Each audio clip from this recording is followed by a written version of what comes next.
Kapag magulo ng mundo, ikaw ang payapang hinahanap-hanap ko. Sa dami ng gulong nangyayari sa mundo, may isang lugar na hindi nagbabago. Isang tahanang palaging bukas para sa atin. Dito, hindi kailangan maging perpekto. Hindi kailangang maging malakas palagi.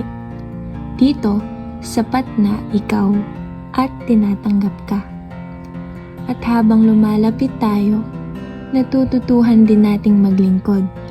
Magbigay mula sa puso, maglinis, magayos, tumulong.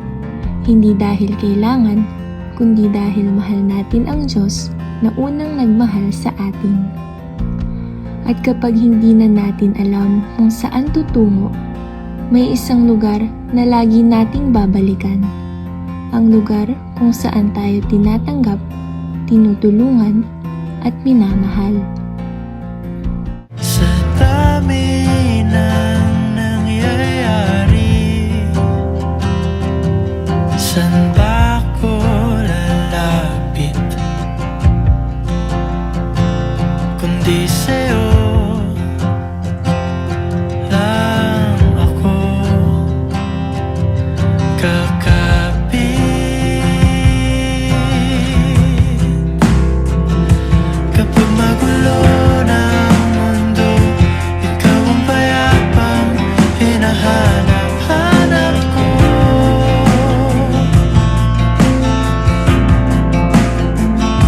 Tumakbo ka rin patungo sa'kin kapag bumibigat na ang iyong dibdib. Ika'y sasalubungin. O ginawa ng Diyos na nagpapalatan at nagpapalakas ng loob. Buhay kayo may pagkakaisa kay Kristo Jesus. Sa gayon, sama-sama kayong magpuri sa Diyos